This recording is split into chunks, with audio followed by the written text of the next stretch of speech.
friend. I'm here, SmackDown review. SmackDown just finished. I'm about to tell y'all what happened at SmackDown.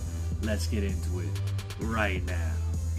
First thing that happened on the show, Solo and his bloodline came out with Bronson Reed, all acknowledging, putting ones up for Solo.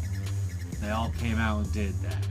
There was a lot of OTC chants, and the premise of Solo and the bloodline coming out right here in the beginning of the show was to say to Roman that we want your surrender at the end of the show tonight so we don't have to go to war. Roman, we want you to surrender tonight because you only have 4. This saved for the main event, for the end of the show, for the closing angle, was fantastic. Throughout the night, there was the OG bloodline saying, I don't know who to pick, I don't know who we're going to have, we don't have a wise man, we don't have a 5th member, we got nothing, it's just the 4 of us. And they eventually all came together and said, you know what, all we need is the 4 of us. Come to the main event. I'm doing the whole bloodline thing at once right now.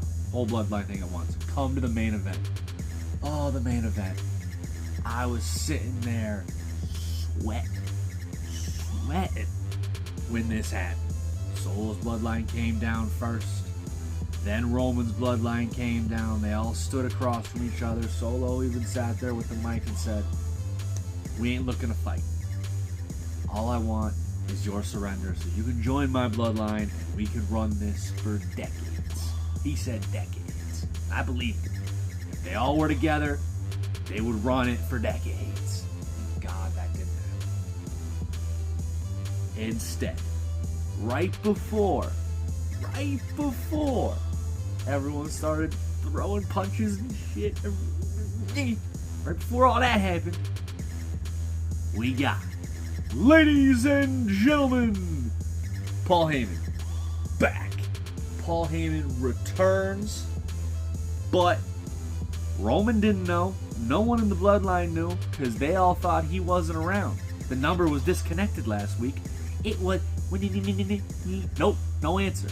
None. Paul Heyman is back.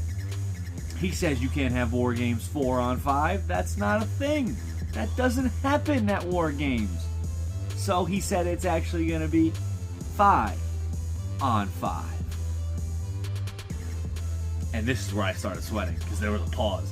And I was expecting Brock Lesnar to come out real quick. I was sweating. But instead we got another swerve that I was not ready for. CM Punk returns out of nowhere to come join the OG bloodline. I don't know what the reason is. There was no reason. Even Roman was surprised. He sat there and was like, why are you here? Couldn't hear what Punk said because they panned away. But Roman didn't even know. He was like, why are you here? So now I'm wondering, Paul Heyman didn't pick up when Roman called, but he came to SmackDown with Punk. And we've seen that before. So is it going to be CM Punk and Paul Heyman, or is Paul Heyman going to be the wise man again and go back with the OG bloodline? I don't know yet. It's getting interesting going into War Games, people. Elsewhere on the show, we had Bianca Belair, Chelsea Green, and Blair Davenport in a triple threat for the Women's United States tournament match.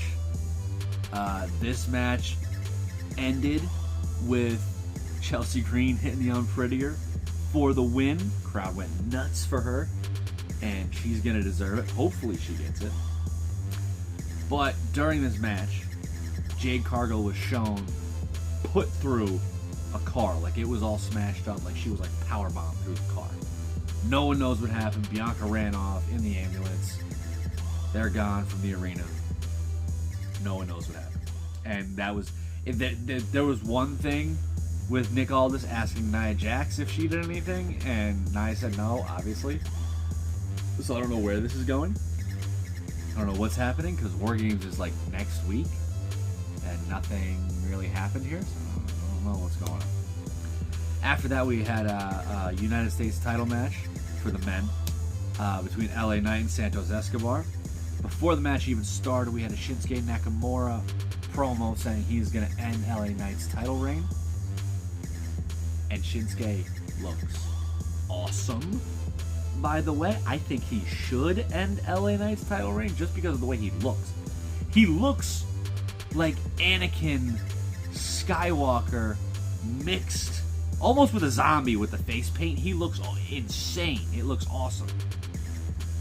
But this distracted LA Knight. Santos Escobar attacked him from behind. This was a good match. There was a lot of back and forth. Santos looked good. LA Knight looked good. The finish came when Santos had LA Knight on top.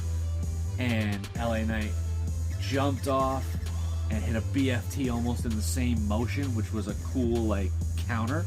LA Knight got the win, 1, 2, 3 with the BFT. Yeah, that's what happened there. We also had Cody Rhodes and Kevin Owens with a face-off. Now, Owens did not come down to the ring. Cody was upset about this. Owens came out in the crowd, like he was in the crowd, like talking to Cody. Owens said what happened to Orton is Cody's fault. Cody said what happened is Owens' fault.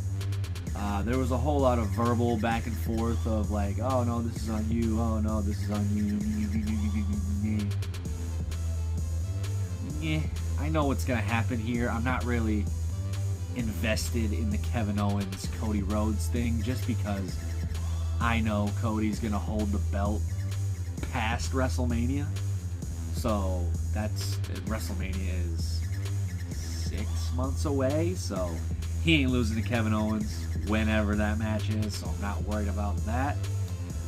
We had elsewhere on the show, we had Bayley and Naomi versus Tiffany Stratton and Candice LeRae. Bayley got a cut in her face during this match. And Tiffany and Candice LeRae did not get along at all in this match. The finish came after a very clunky match. It was alright. It wasn't the greatest match. Nia got involved. So we got a DQ to end the match. There was a whole big brawl at the end of the match. Everyone ended up coming down. Io Sky came down. Liv and Raquel came down. But Rhea Ripley showed up with a kendo stick to clear house. And the faces again stood tall without Bianca and Jade. That's going to be interesting to see what happens in their War Games match. We also had, and this was the last match on the show, was Montez Ford versus Tommaso Ciampa. Now this whole Tommaso Ciampa, Montez Ford, Motor City Machine Gun thing that's going on, the whole three-way tag team thing that's going on right here, I don't think is going to be much longer. I think Ciampa turns on Gargano, and I think we get Ciampa Gargano on the main roster. Like some brutal stuff that we can call back to NXT for. The match was a lot of high spots. Obviously, it was Montez Ford, Tommaso Ciampa. There was a huge, like flying knee. Like Ford came off the top and Ciampa hit him with a knee, but then Ford didn't get knocked out somehow, and then rolled up Ciampa like almost all in the same motion. So it was 1, 2, 3, and Ford won the match there. Then Dawkins and Gargano came down. Ciampa pushed Gargano at the end of the match. That match, I don't think it was really anything. I think that match was more for the Ciampa Gargano split eventually. We had it in NXT. We're gonna have it again here in WWE. But thank you all for watching the video. That was everything that happened. I went a little out of order because the Bloodline stuff was important to War Games. But thank you all for watching. Appreciate y'all.